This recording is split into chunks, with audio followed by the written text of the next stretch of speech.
Liam Lawson has been left hanging by Red Bull after they promised him a racing seat for 2025 in one of their two teams. Now he's stuck having to find his own spot after the Austrian team decided to keep their contracts with Perez and Ricciardo. The thing is, Lawson is only 22 years old and did really well during his 5-race tryout with one of the worst teams on the track at that time.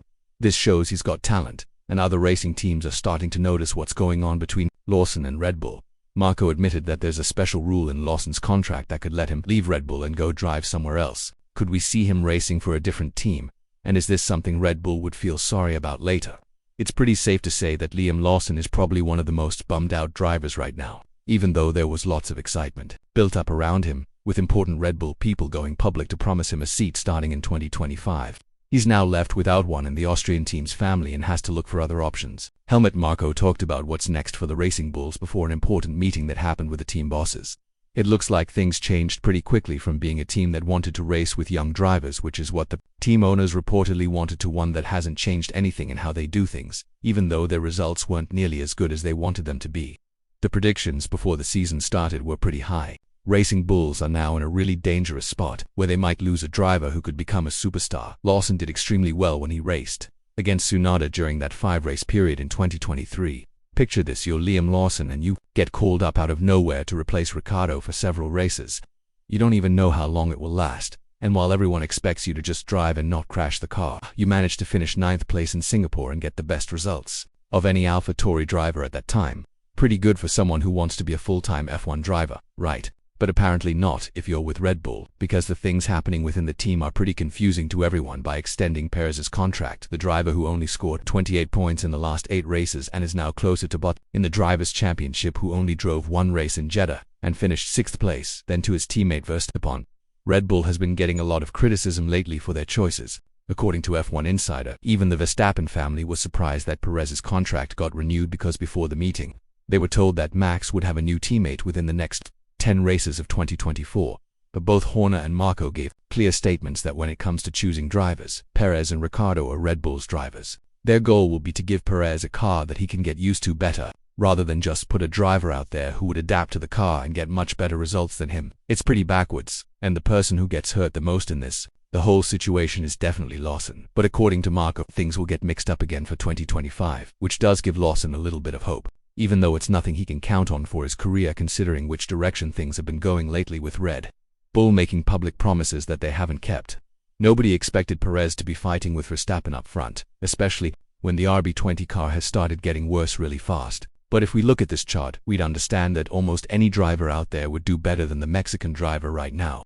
In the first 7 races of the season, Perez scored 107 points while Verstappen scored 161 points. Which is more or less an okay difference, considering that Verstappen was in a league of his own and Perez was consistently challenging for podium spots. But from round 8 to round 14, Perez only managed to score 24 points, which is one of the lowest amounts of points scored by any driver on the track, let alone a driver who had arguably the best car for quite some time. As shown during Spa's qualifying sessions, Perez is also the only driver on the track to not have led a lap in any race and the only driver on the track in the top 8 to not have won a single race. The fact that he's in 7th place and not 8th is only because Russell got kicked out of Spa because his car was too light. I'd know that maybe having Lawson replace Perez would have been a bit too much for the New Zealand driver to handle, but a promotion where Ricciardo or Tsunoda would have had a shot at that second seat in the RB20 while Lawson would have developed his skills in Racing Bulls could have been a perfect situation for Red Bull. This is especially true if their superstar, Verstappen, decides that their car is no longer the most powerful one and he might change teams to Mercedes.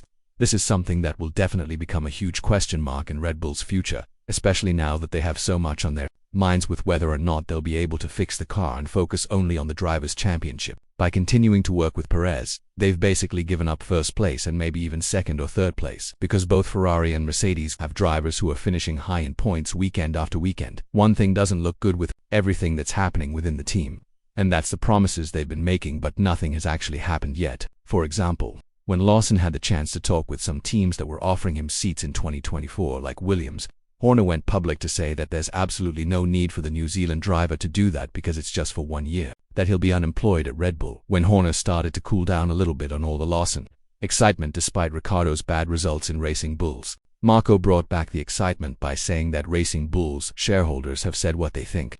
and that is that the team needs to have 2 young drivers and that second seat will belong to Liam Lawson. The New Zealand driver was even given a Silverstone practice test just like Ricciardo was back when he got back with the team that started his career. Even though the results were impressive and he was supposed to compare himself against Ricciardo to see who would replace Perez in Red Bull, an even bigger step in Lawson's career.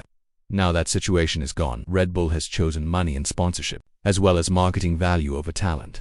While Lawson definitely doesn't have as much technical knowledge compared to Ricciardo when it comes to what the car needs and what it doesn't, that can be fixed pretty quickly if the team is willing to be patient and invest some time.